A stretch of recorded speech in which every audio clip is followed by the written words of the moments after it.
뭡니까? 자본가들을 가만히 보니까 시간을 낭비하지 않더라. 그리고 노동을 일이 아니고 소명으로, 의미 있는 소명으로 여긴다라는 거였고, 또 이윤을 추구해도 많이 벌어도 쓰지 않고 그걸 사치하지 않는다 하는 거였습니다. 그리고 축적하죠. 자본주의가 축적이니까, 그래서 그 축적한 자본을 또 재투자하는 이런 특징이 있었다 그랬습니다.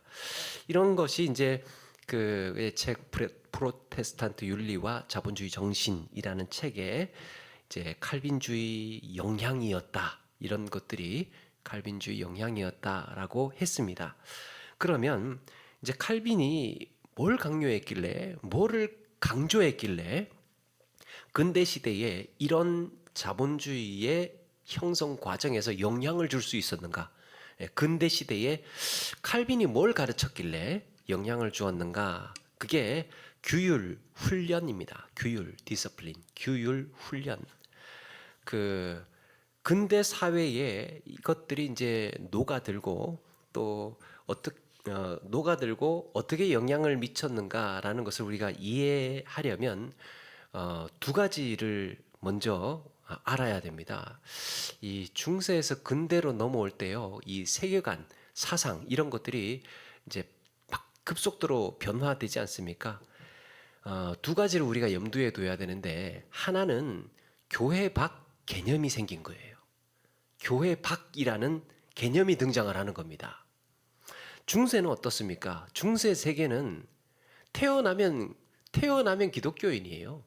태어나면 가톨릭 세계입니다. 그래서 태어나면 자기 의지와는 상관없게 세례받는 거예요. 그냥 그런 세계예요. 그리고 일상의 고민이라든지 뭐 또 몸 아프면 어디 갑니까? 교회 갑니다. 그리고 교회에서 가르칩니다. 교육기관이 따로 있는 것이 아니고 교회가 교육기관이에요. 그리고 결혼하는 것, 또 혼인성사라든지 또 장례라든지, 그러니까 인간이 태어나면서부터 죽는 데까지, 요람에서 무덤까지 생로병사의 모든 과정들을 교회와 같이 가는 겁니다. 그게 중세 세계예요. 그래서 온 세계가, 온 인간의 일생이 교회와 관련이 되어 있는 게 중세였습니다. 사회적으로도 그렇습니다. 정치, 경제, 법률, 법, 군사, 외교, 이런 것들이 다 교회가 중심이 되었고 교회가 주도를 했습니다.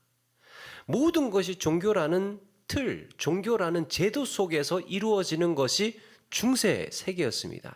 자, 그런데 종교가 개혁이 됐습니다. 개혁이 뭡니까? 이런 전통과 권위, 이런 질서를 사실상 완전히 깨트리고 부정하고 원전으로 돌아가자, 오직 성경 하나만 붙들고 처음부터 시작하자라고 한 것이 개혁이죠. 그러니까 시스템, 질서, 제도, 교리 다 부정한다.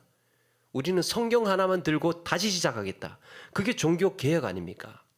그러니까 이걸 다른 관점에서 보면 교회 천하에, 사실 교회 천하에 살던 사람들이 교회라는 제도를 벗어났다는 거예요. 교회라는 질서를 벗어나기 시작했기 때문에 기존에 있던 삶의 모든 형태와 틀이 벗어났기 때문에 가능했던 일입니다. 그러니까 종교개혁이라는 것도 가능했던 거죠. 다시 말해서 이전까지는 교회라는 제도, 신앙이라는 시스템 안에서 모든 것이 이해가 되었는데, 모든 것이 이해가 되고 돌아갔는데, 이제는 신앙보다 누가 중요해졌느냐? 나, 이성, 개인, 이성, 이런 것들이 시스템보다 나의 생각이 중요해지기 시작을 한 겁니다. 내가 봤을 때 아니다.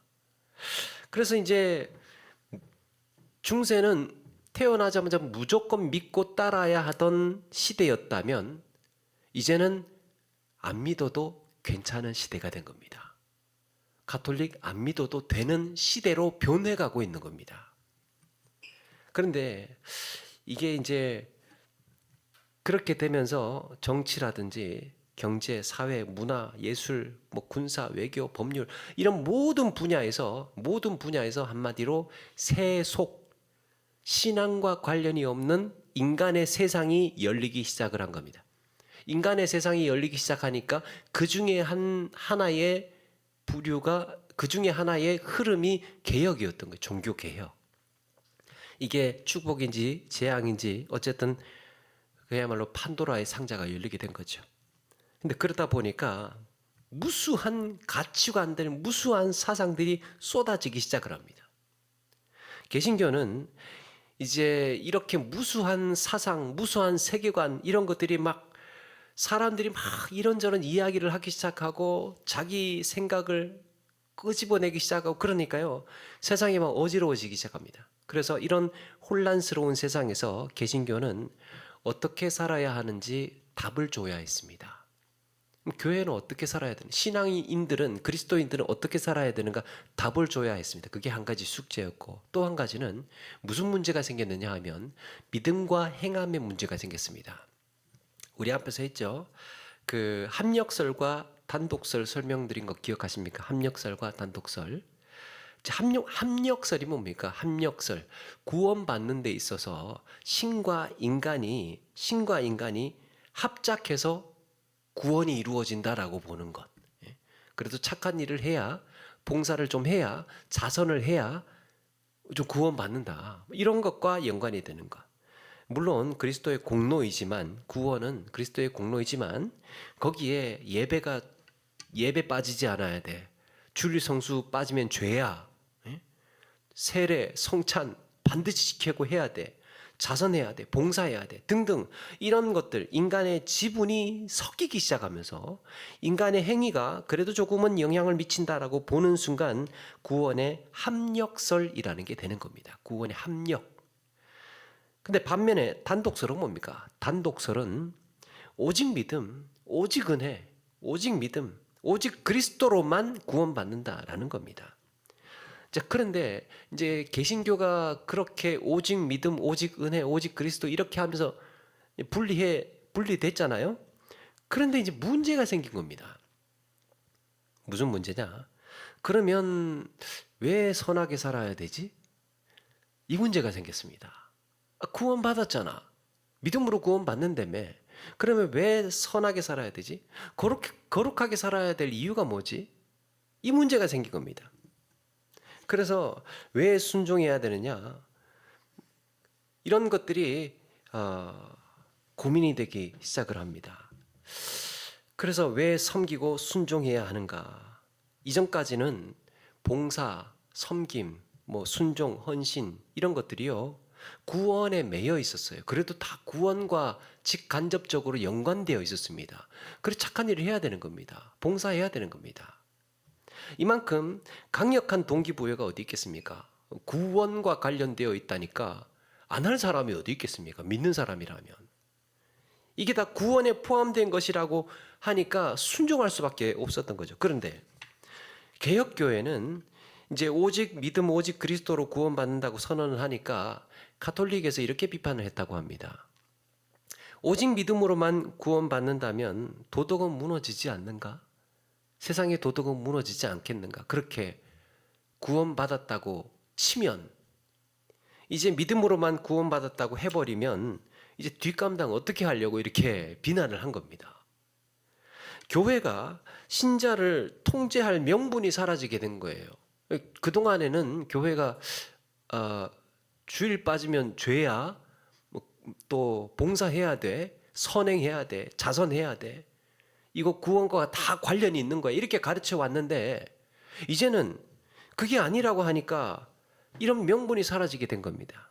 이렇게 개신교는 가톨릭이라는 제도를 떠난 신자들이 세속화되어 가는 세상에서 앞으로 어떻게 살 것인가 라는 것, 그리고 교회의 그리스도인들의 봉사, 헌신, 섬김 이런 것들이 이 사랑을 실천하는 이런 동기가 구원이 아니라면 뭔가 하는 이런 두 가지 질문에 답을 줘야 했습니다. 이때 칼빈이 뭐라고 하느냐? 걱정하지 마라. 오히려 처음부터 이랬어야 했다. 처음부터.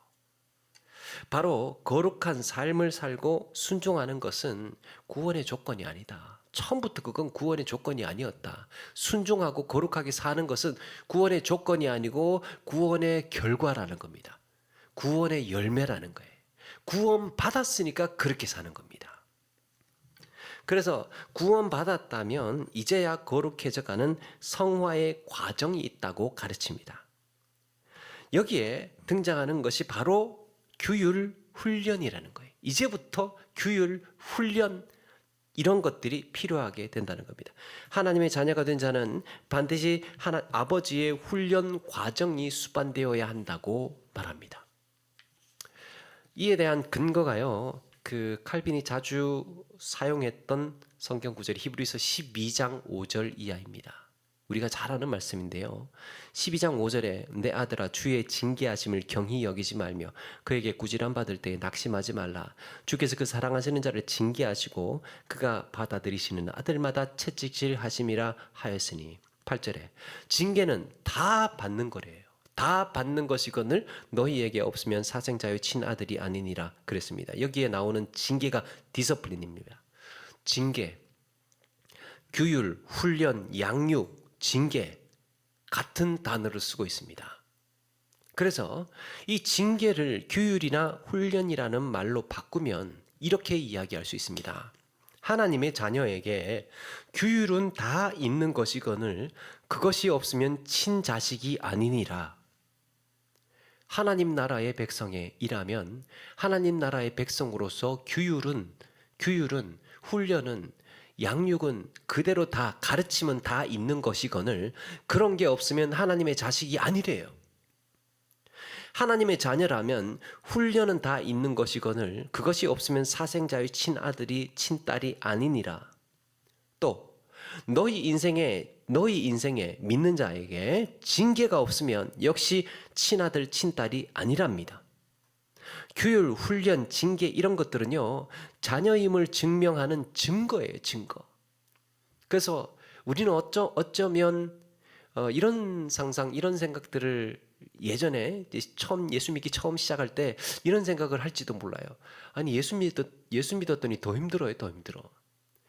믿으면 좀 사업도 잘 될 줄 알았고 예수 믿으면 좀 몸도 안 아플 줄 알았고 예수 믿으면 뭔가 일이 다 잘 풀릴 줄 알았는데 아니 믿고 나니까 더 힘들고 막 더 고역이고 더 시련이 오고 막 몸도 더 안 아프던 몸들이 예수 믿고 났더니 막 더 뭐 일부러 굳이 그러지는 않겠지만 그런 일들이 자꾸 신앙생활과 연관이 되어서 생각이 되는 겁니다. 생각이 되는 겁니다. 그게 뭐라는 겁니까?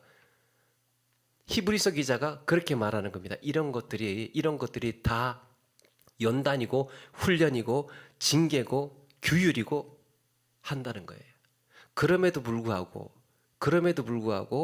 흔들리지 않고 넘어지지 않고 쓰러지지 않고 의연하게 하나님의 자녀로 양육해 가라는 증거라는 겁니다. 증거. 그게 없으면 아들이 아니래요. 그게 없으면 친딸이 아니랍니다. 믿습니까? 그래서 그리스도인의 삶은 사실은 그렇습니다. 믿는 사람들이나 안 믿는 사람들이나 겉으로 보기에는 일어나는 일은 비슷하게 일어나요. 일어나는 일은 비슷하게 일어납니다.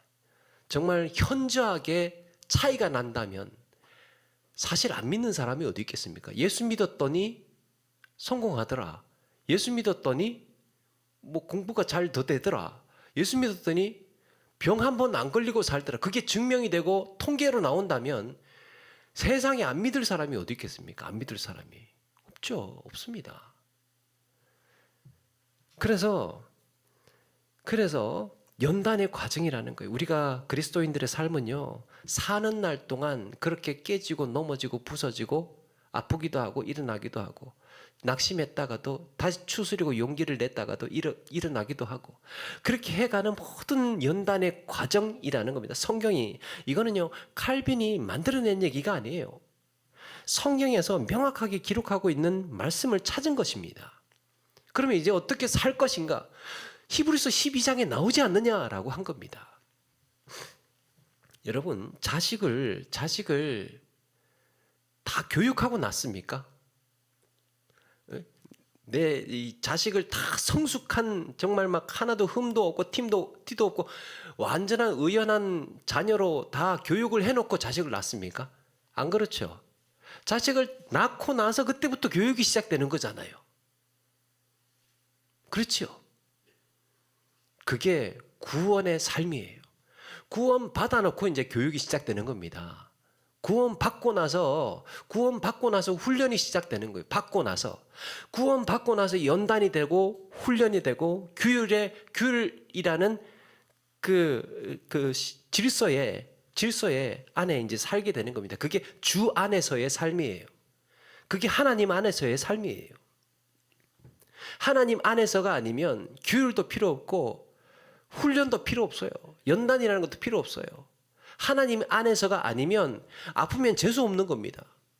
사업 잘못됐잖아요? 그럼 재수 없는 거예요. 운 나쁜 겁니다. 그런데 하나님 안에서는 하나도 의미 없는 것이 없는 겁니다. 왜? 하나님의 섭리와 역사 가운데 다 컨트롤이 되고 통제가 되고 있기 때문에. 그래서 이제 구원 받았으니까 이제 우리에게 과제가 남았습니다. 이제 변화되어 가는 과정. 이제 성화되어 가는 과정은 당연한 순서인 겁니다. 당연한 순서예요. 그런데 자, 이렇게 한번 생각을 해보자고요.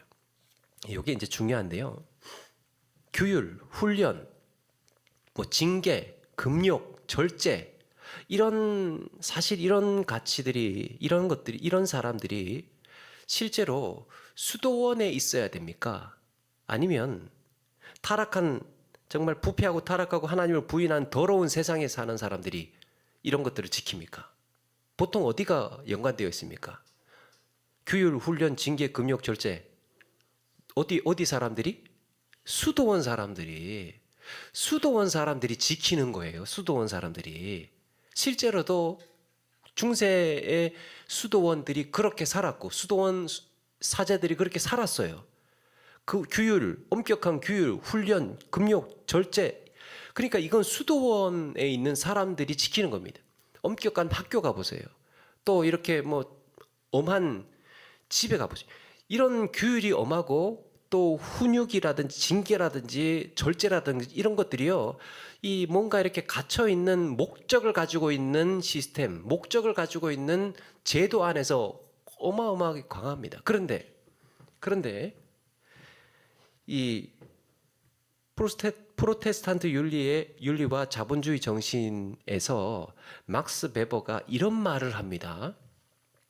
여기서 이제 기독교는 가톨릭을 말합니다.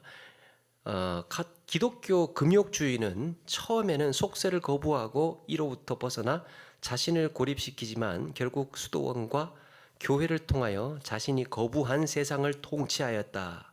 그러나 그럼에도 불구하고 평범한 세속의 일상은 대체로 간섭하지 않고 내버려뒀다.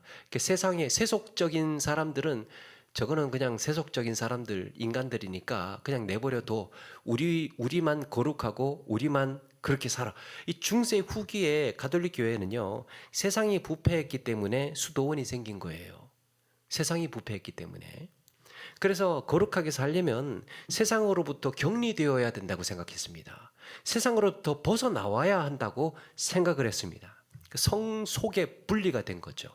거룩함과 속된 것에 분리가 일어난 겁니다.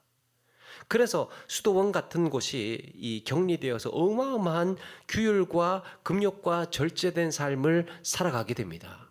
수도원이 생겼다는 말은 뭡니까? 세상이 부패하고 타락했다는 것을 인정한 거죠, 교회가. 안 거예요. 그러니까 안 되겠다. 우리가 분리되어야 되겠다. 그래서 수도원 가운데에 절제, 규율, 엄격한 이런 것들이 생겨난 겁니다. 그런데 아이러니한 일이 벌어지죠. 수도원들이 생겨나는데 많이 생겨납니다. 많이 생겨나고, 그리고 이 교회가 대학을 짓기 시작을 하고, 사제들이 권력을 잡고, 사실은 막 뒤에서 이렇게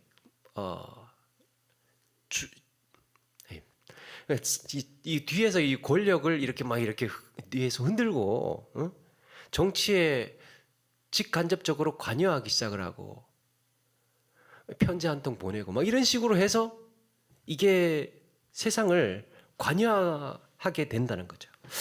이 세속과는 멀리 떨어져 있던 그들이 오히려 세속의 권력을 휘두르고 있었던 겁니다. 우리는 그렇게 빠져나왔는데 오히려 그 뒤에서 사실은 다 다스리고 있었던 거죠. 그런데 막스 베버가 이어서 하는 말이 이겁니다. 이번에는 개신교를 두고 하는 말입니다.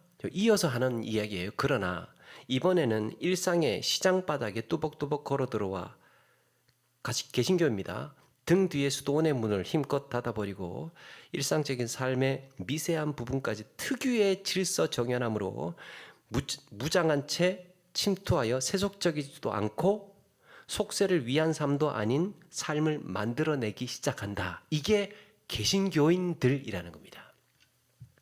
칼빈주의는 자신들을 고립시킬 생각이 없어요. 수도원 갈 생각 없습니다. 그냥 세상에 살겠대요. 세속에 살겠답니다. 그런 세속에 사는데도 마치 수도원 사람들처럼 살겠다는 거예요. 그게 개신교인들입니다. 오히려 더 치열하게 규율, 훈련, 징계, 금욕, 절제의 삶을 사는 것이 개신교인들입니다. 수도원 가지 않고 격리되지 않고 떨어지지 않고 그냥 세상 사람들과 같이 어울려서 살면서도 수도원 사제들 같은 삶을 사는 것이 개신교인들이라는 겁니다. 오늘 말씀에도 뭐라고 했습니까? 오늘 우리가 읽은 말씀에요. 이 말은 바울이 그럽니다. 이 세상에 음행하는 자들이나 탐하는 자들이나 속여 빼앗는 자들이나 우상숭배하는 자들을 도무지 사귀지 말라 하는 것이 아니니 세상 사람들이 뭡니까? 속여 빼앗기도 하고 우상숭배하기도 하고 음행하기도 하고 탐하는 것도 있고 이런저런 사람들이 다 있을 거 아닙니까? 그런 사람들과 사귀지 말라는 얘기가 아니다. 지금 내가 하는 말은.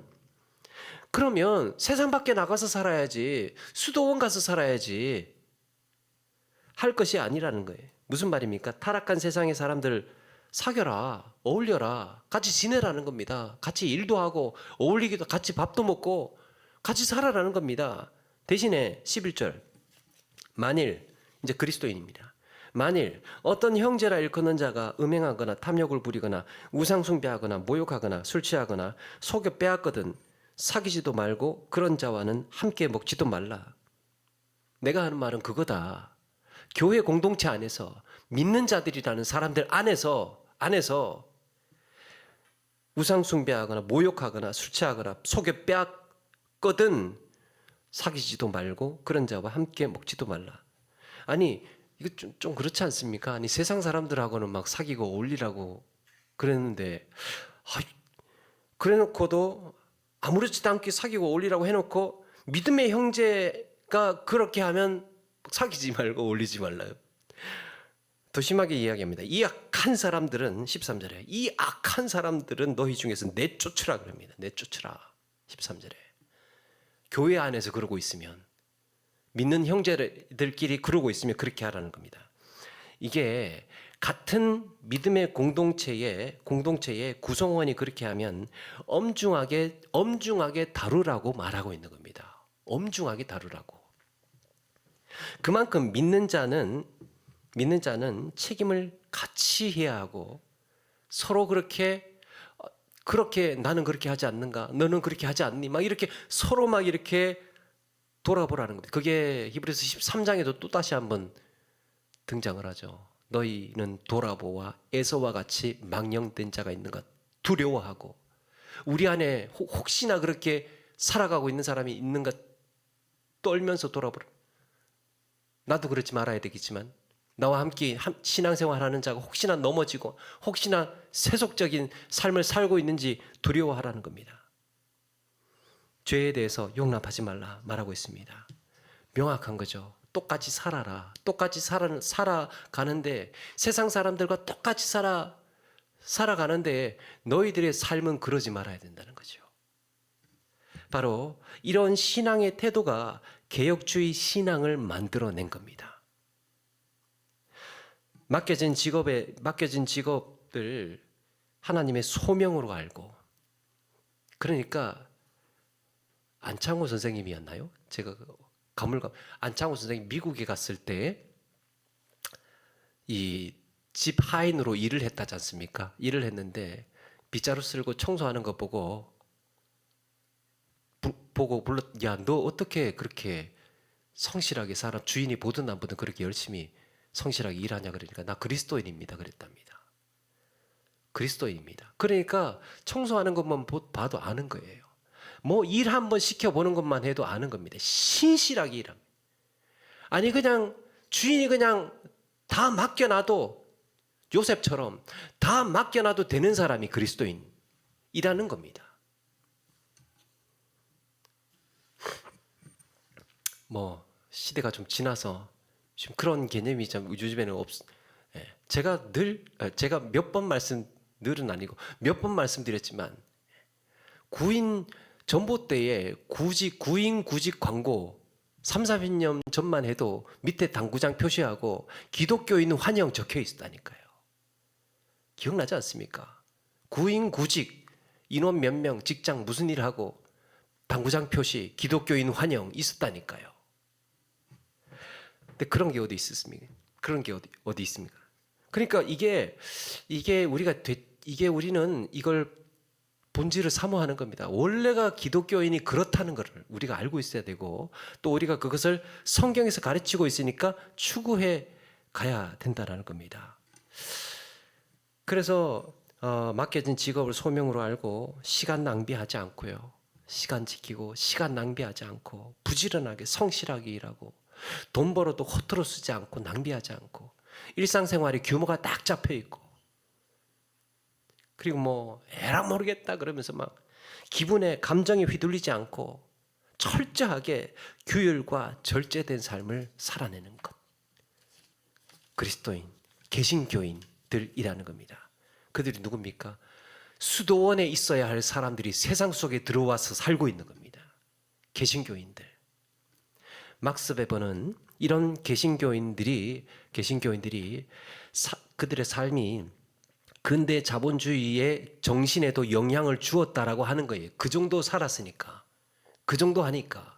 아니 수도원에 가서 막 진짜 막 도인처럼 도 닦고 살아야 될 사람들이 세상 속에 속속들이 들어와 가지고 그렇게 살고 있으니까 표시가 안 나겠습니까? 영향 주지 않겠습니까? 물론 칼빈주의가 자본주의를 만들자고 한 적은 없어요.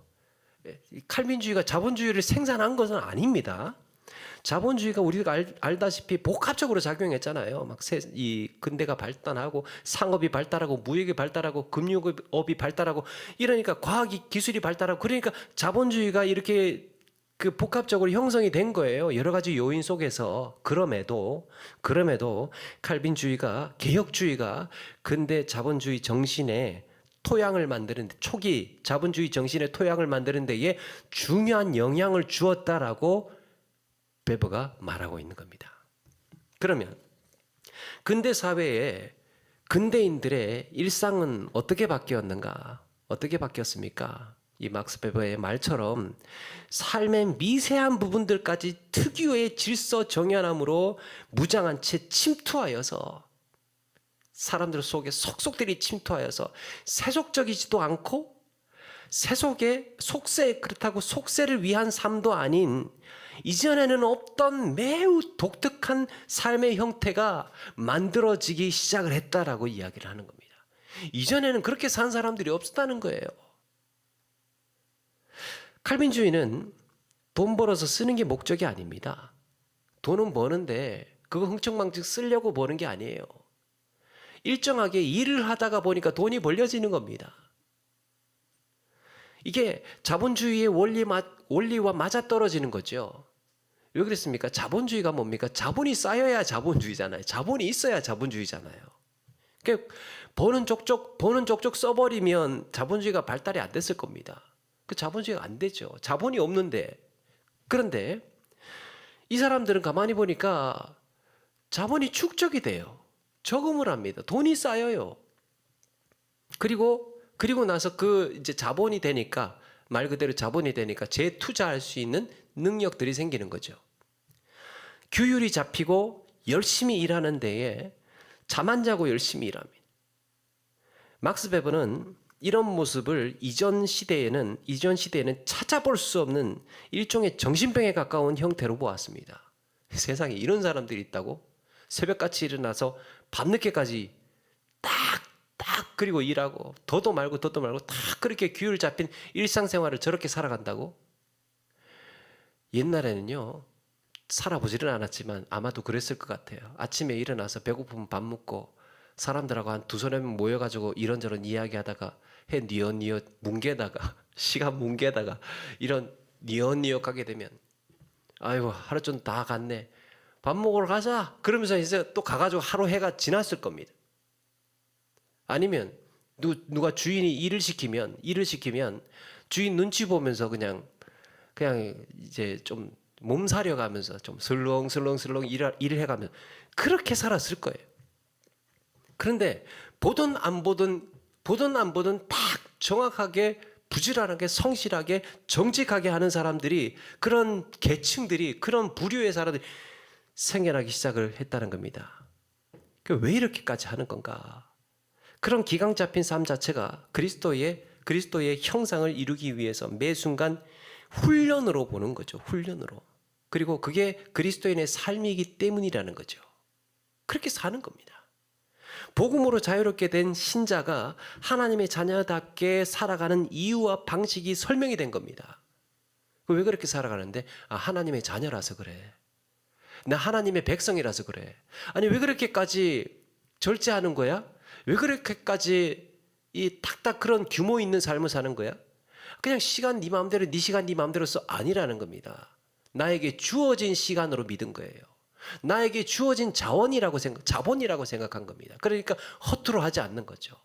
하나님이 주신 거라고 믿으니까 이게 함부로가 되지 않는 겁니다. 그게 하나님의 자녀답게 살아가는 삶의 이유와 방식이 이렇게 설명이 되는 겁니다. 그런데 온 세상 사람들이 이렇게 그리스도인이 다 되고, 세상 사람들이 다 그렇게 그리스도인이 다 되고, 정말 그리스도인들 잘 본받아서 뭐 규율, 훈련, 뭐 금요, 금면, 성실 다 세상 사람들이 다 그렇게 살아내면 얼마나 좋겠습니까? 여기에 이제 막스 베버가 중요한 관찰을 합니다. 칼빈이 강조한 규율이란 원래 돈을 벌기 위한 목적이 아니라 하나님께 영광을 돌리기 위한 삶의 수단이었습니다. 그가 한 말은 아니고 지금 제가 드리는 말씀이, 규율이 필요했던 것은 하나님의 자녀이기 때문에, 하나님께 영광 돌리는 삶이기 때문에 필요했습니다. 그러니까 일하는 건 수단인 겁니다. 돈 버는 건 수단이에요. 그런데 근대 사회로 오면서 사람들이 안 믿어도 되니까, 안 믿어도 되는 세상을 맞이했으니까 안 믿기 시작을 하는 거예요. 안 믿어도 되니까 하나님을 잊어버립니다. 그리고 뭐만 남습니까? 규율만 남아요. 규율만. 하나님은 잊어버리고 규율만 남게 됐습니다. 일은 열심히 하는데 일해야 할 이유를 잊어버리기 시작합니다. 열심히는 살아가는데 왜 열심히 살아가야 하는지 이유를 잊어버리기 시작합니다. 하나님을 잊어버리고 나서. 막스 베버는 이걸 아이언 케이지라고 불렀습니다. 철장. 처음에는 신앙훈련, 거룩한 삶, 순종을 위한 규율, 훈련이었는데 나중에는 신앙이 빠지고 그 자리에 욕심, 경쟁, 생산성, 효율성 이런 것들만 남아서 이제는 그런 규율에 갇혀서 살아가는 사회가 되었다는 겁니다. 그걸 가리켜서 아이언 케이지라고 불렀습니다. 철장에 살아가는 거예요. 왜 살아가야 되는지 모르겠는데 하여튼 뭔가 시간이 되면 좀 불안해지는 겁니다. 출근해야 될 것 같고. 그리고 돈이 안 모이면 불안해지기 시작하는 거예요. 앞날이 어떻게 될지 이러면서. 자, 16세기에서 18세기 어간에 인류 역사상 존재하지 않았던 사회 계층이 생겨납니다. 계층이 하나 더 생겨요. 16세기 이후에. 그들을 자본가 계급이라고 불렀습니다. 뭡니까? 부르주아. 자본가 계급. 이전에는 두 계급만 있었습니다. 귀족 아니면 평민이에요. 이전에는 귀족 아니면 평민이었습니다. 그런데 이 부르주아들의 가치가 뭡니까? 부르주아들의 가치가 뭡니까? 근검, 절약, 자기관리, 교육, 또 직업에서의 의미 있는 직업 소명, 이런 것들이에요. 세상 속에서 사는 규율 잡힌 그리스도인들의 딱 그 삶이었습니다. 그런데 거기에 그리스도인이라는 정신적인 뿌리가 뽑히고 인간의 욕심으로 노동을 착취하고 성공주의, 돈이 권력이 되고 계급이 되니까 인간의 종언음, 노동, 일하는 사람들에 대한 가치, 이런 것들은 다 수단이 되어버렸습니다. 이 땅에서의 부귀영화만 남게 됐습니다. 하나님이 빠지니까 부르주아가 괴물이 되어버린 거죠. 그래서 베버는 근대인들이 점점 마음이 없는 전문가들이 되어간다라고 했습니다. 마음이 없는 전문가, 의미가 없는 인생. 그러니까 기술력은 뛰어납니다. 숙련되었습니다. 그런데 삶의 의미나 가치에 대해서는 무감각해져 버리는 겁니다. 왜 일해? 아유, 그냥 다 일하는 거니까 일하는 거지. 하는 거니까 하는 거지. 왜 살아? 사는 거니까 사는 거지. 뭐 그냥 시계추처럼 그냥 왔다 갔다 하면서 그냥 굴러가는 거예요. 그냥 아무것도 없어요. 그냥 거기에 의미도 없고 가치도 없고 그냥 남들이 그렇게 사는 거니까 나도 그렇게 사는갑다. 그게 아이언 케이지, 철창 속에 갇혀 있는 삶이라고 불렀습니다. 하나님이 빠지면요, 철창 신세처럼 그렇게 산다고 베버가 이야기를 하는 겁니다. 보이지 않는 철창 속에 갇혀서 오늘도 눈 뜨면 출근하고 죽으라고 일하고, 더 빨리 출근하고 더 늦게 퇴근하고, 덜 자야 될 것 같고 더 열심히 일해야 될 것 같고, 뒤처지거나 수익 떨어지면 불안해지고, 열심히 살고 있는데 왜 이렇게 사는지는 잘 모르겠고, 나는 자연인이다 막 이런 거 막 틀고 싶고, 사는 게 막 재미없고, 뉴스 보면 화만 나고, 그냥 막 사는 거 막 짜증나고, 왜 그런지 모르겠는데 또 그렇게 안 살면 안 될 것 같은 시스템에 갇힌 거죠. 그냥 무한 경쟁만 있는 대안 없는 세상을 살고 있는 겁니다. 바로 보이지 않는 철장에 갇혀서 살아가고 있는 거죠. 여러분, 우리가 마주하고 있는 삶의 시련이나 어려움을, 우리가 지금 살아가고 있는 모든 삶에서 일어나고 있는 이슈, 시험, 문제, 아픔, 고통, 어려움, 이런 것들을 하나님의 자녀로서 감당해야 하는 연단의 과정이 아니라면 우리는 그냥 살기 위해서 사는 사람과 다를 바가 없습니다. 하나님 빠지면 우리의 고통도 의미가 없고요. 하나님이 빠지면 우리가 살아가는 모든 삶의 아픔들이, 순간들이, 이런 것들이 하나도 가치가 없어집니다. 그래서 뭐라고 합니까? 하나님 빠지니까 그냥 네가 생각하는 게 답이다 그래요. 그냥 네가 중심이고 네가 의미를 만들어내고, 포스트 모더니즘이라고 하지 않습니까? 모던 이후의 시대는 답이 없는 세상, 진리가 없는 세상이 된 겁니다. 그렇게 될 수밖에 없었습니다. 안 믿으니까.